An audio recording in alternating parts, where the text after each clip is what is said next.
दोस्तों Franklin India के 6 बड़े डेट फंड्स, ये 6 बड़े डेट फंड 25,000 करोड़ से ज्यादा पैसा मैनेज करते थे, ये बंद हो गए हैं, वाइंड अप हो गए हैं। दोस्तों इस पर मैनेजमेंट ने क्या स्टेटमेंट दी है, क्योंकि इन्वेस्टर्स को प्रश्न है कि पैसा कब बैक होगा या नहीं होगा। हमारा पैसा जो दूसरी जो स्कीम में है, इक्विटी स्कीम जैसे फ्रैंकलिन इंडिया प्राइमा फंड या फ्रैंकलिन इंडिया स्मॉलर कंपनीज, उसमें क्या होगा, क्या इसका कोई फर्क पड़ेगा या नहीं, और भविष्य में क्या होने वाला है, ये सब हमको बताइए। तो ये मैनेजमेंट ने स्टेटमेंट दी है जो हम इस वीडियो में आपको बताने वाले हैं। दोस्तों फ्रैंकलिन इंडिया के इंडिया प्रेसिडेंट है मिस्टर संजय सप्रे, उन्होंने कहा है कि 6 फंड्स को वॉलेंटरली वाइंड अप करना पड़ा है और ये उनके लिए बहुत ही डिफिकल्ट चॉइस थी दोस्तों, क्योंकि कोरोना वायरस के लिए जो डेट मार्केट है वहां पर लिक्विडिटी बिल्कुल नहीं है। ये हम आपको समझाने वाले हैं क्या हुआ है दोस्तों।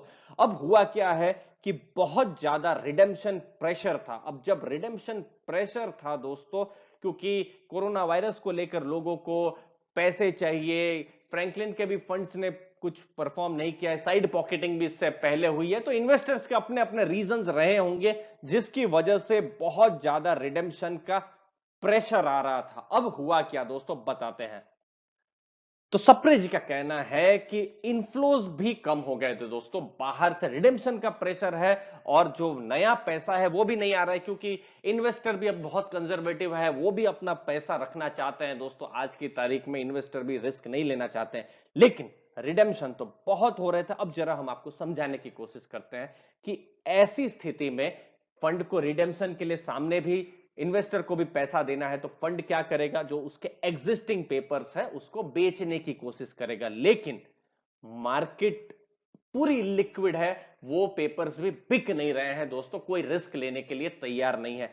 तो ऐसी स्थिति में फंड ने क्या किया, बोरोइंग की। बोरोइंग मतलब समझ लीजिए बैंक से कुछ बोरोइंग की, जो सेबी की लिमिट है उसके हिसाब से थोड़ा सा पैसा उधार लिया और ये पैसे को वो रिडेम्पशन में वापस अपने जो भी इन्वेस्टर्स है उनको वापस कर देंगे। लेकिन ये सब लिमिट में हो सकता है, एक लिमिट से बाहर नहीं हो सकता है। और फिर लास्ट में उनको ऐसा डिसीजन लेना पड़ा कि फंड को वाइंड अप करना पड़ा है दोस्तों। लेकिन दोस्तों इसमें क्या आपकी दूसरी स्कीम पर फर्क पड़ेगा? प्रश्न यह है कि समझ लीजिए आपके पास फ्रैंकलिन इंडिया प्राइमा फंड है या कोई हाइब्रिड का फंड है या कोई स्मॉलर कंपनीज फंड है या डेट का भी इन छहों के अलावा कोई दूसरा फंड है, तो क्या उसमें कोई फर्क पड़ेगा? उसमें कोई फर्क नहीं पड़ेगा दोस्तों। मैं फिर से रिपीट कर रहा हूं, उन सब इक्विटी फंड या हाइब्रिड फंड में कोई फर्क नहीं पड़ने वाला है, क्योंकि उसके अलग इंडिपेंडेंट फंड मैनेजर है, उनके स्टॉक्स अलग है। इक्विटी में तो बिल्कुल स्टॉक्स ही अलग है, तो डेट से कोई लेना देना ही नहीं है दोस्तों। तो वहां पर कोई इंपैक्ट नहीं पड़ने वाला है, वो नो वे इंपैक्टेड है। तो पैनिक में आके ऐसा कोई डिसीजन लेना सही नहीं होगा आपको कि आप फंड जो इक्विटी फंड है वहां से भी पैसा निकाल ले। जरूर वहां पर अपने एडवाइजर की सलाह ले दोस्तों। आगे उनका कहना है कि फ्रैंकलिन टेम्पल्टन का 20 साल से ज्यादा का रिकॉर्ड है पूरे भारत में। यह डिसीजन उनको लेना पड़ा, जो वाइंड डाउन का डिसीजन है, बहुत ही एक्स्ट्रा ऑर्डिनरी डिसीजन है, वो उनको लेना पड़ा है। लेकिन कोई भी ट्रांजैक्शन 23 अप्रैल का कट ऑफ तक हुआ है उसको ऑनर किया जाएगा और पूरे पैसे फुल पेमेंट किए जाएंगे। ये 6 फंड्स की जब बात हो रही है दोस्तों। तो अब दोस्तों जो इन्वेस्टर है, इन्वेस्टर के क्या पैसे बैक होंगे, उनको मिलेंगे या नहीं? तो दोस्तों उन्होंने कोई टाइमलाइन नहीं कही है कि कब वो पैसा उनको वापस मिलेगा इन्वेस्टर को, क्योंकि कोरोना वायरस के कारण मार्केट पूरी लिक्विड है। वो कोशिश करेंगे सभी पॉसिबिलिटीज की, ट्रस्टीज भी कोशिश कर रहे हैं कि जल्दी से जल्दी लिक्विडेट किया जाए पोर्टफोलियो बेस्ट पॉसिबल वे में, कि इन्वेस्टर्स को लॉस ना हो। तो इन्वेस्टर्स जो भी है जिनका पैसा यहां पर इन्वेस्टेड है, उनको अभी पेशेंस ही रखना है, फ्रैंकलिन पर भरोसा ही रखना है। और बहुत सारे एडवाइजर से हमने बात की है, उनका भी हमने आर्टिकल्स देखे हैं, सबका यही कहना है कि जो भी फ्रैंकलिन ने किया है बेस्ट पॉसिबल केस किया है अपने इन्वेस्टर्स को बचाने के लिए, उन्होंने ऐसा किया है दोस्तों। तो अभी फिलहाल आप कुछ नहीं कर सकते हैं।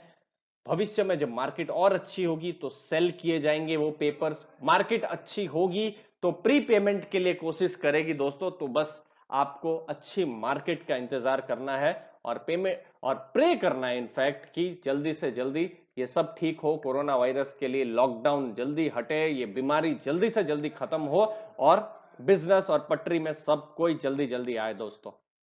अब दोस्तों प्रश्न ये उठता है कि ये डिसीजन लेना क्या बहुत जरूरी था? जी हाँ, बिल्कुल जरूरी था दोस्तों। नहीं तो होता क्या कि जो नए इन्वेस्टर जो आ रहे हैं वो ज्यादा फायदा ले लेते और पुराने इन्वेस्टर्स को फायदा नहीं मिलता। तो पुराने इन्वेस्टर्स हैं जिन्होंने बहुत सालों से अपना पैसा इन्वेस्ट करके रखा हुआ है, उनके बेस्ट इंटरेस्ट में ये डिसीजन लिया गया है, क्योंकि डेट फंड में जनरली जो रिटायर्ड लोग होते हैं या फिर ऐसे इन्वेस्टर जिनको रिस्क नहीं लेना होता है वो लोग इन्वेस्ट करते हैं, तो उनका भी भरोसा रखना बहुत जरूरी है। अगर उनको लॉस होता और नए लोगों को फायदा होता, क्योंकि ऐसा फायदा लेने के लिए बहुत लोग आ जाते हैं, तो उनको भी फायदा नहीं लेने देना वो भी ज्यादा इंपॉर्टेंट था दोस्तों। और पुराने जो इन्वेस्टर्स है, जो जेन्युइन इन्वेस्टर्स है, उनको बचाना बहुत इंपॉर्टेंट था, तो इसीलिए ये डिसीजन लिया गया है दोस्तों। आगे क्या होगा दोस्तों? कोई भी फंड मैनेजमेंट चार्जेस, कोई भी चार्जेस नहीं लिए जाएंगे, ये चीज आप नोट करके रखें। ये पूरा का पूरा मैनेज्ड क्रेडिट स्ट्रेटेजी रहेगी। जब भी अच्छा अपॉर्चुनिटी मिलेगा, फंड मैनेजर, फंड हाउस कोशिश करेंगे कि इन्वेस्टर को पैसे दिए जाए। पहले बोरोवर्स के पैसे दिए जाएंगे, फिर इन्वेस्टर के पैसे दिए जाएंगे। और जो एनएवी भी जो है दोस्तों, फंड ने कहा है कि डेली बताई जाएगी कि क्या हो रहा है। बस आप इसमें कोई buy sell redeem STP SIP कुछ भी आप नहीं कर सकते हैं इन 6 फंड्स में अगले कभी भी, क्योंकि ये फंड अब बंद ही हो चुके हैं, वाइंड अप हो गए हैं, अब ये फंड नहीं चालू होने वाले हैं दोस्तों। तो इन्वेस्टर्स को बस पेशेंस रखना है दोस्तों। और जो इक्विटी हाइब्रिड फंड है जो इनका नाम नहीं है, उन सब पे इन्वेस्टर्स को भी पैनिक नहीं होना है, क्योंकि वो बिल्कुल अलग ही, क्योंकि फ्रैंकलिन टेम्पल्टन के जो फंड्स हैं बहुत पुराने हैं, प्राइमा फंड तो बहुत ही पुराना है, 20 साल से ऊपर का फंड वो है दोस्तों। तो इन्वेस्टर्स को पैनिक नहीं होना है, इक्विटी इन्वेस्टर्स को। और ये जो 6 फंड है, इन्वेस्टर्स जरूर सलाह ले अपने जो भी एडवाइजर है उनकी। और फिलहाल जो भी न्यूज था वो हमने बताया है आपको। आपका क्या मानना है जरूर बताइए अपने व्यूज दोस्तों। आपके टाइम के लिए बहुत बहुत धन्यवाद।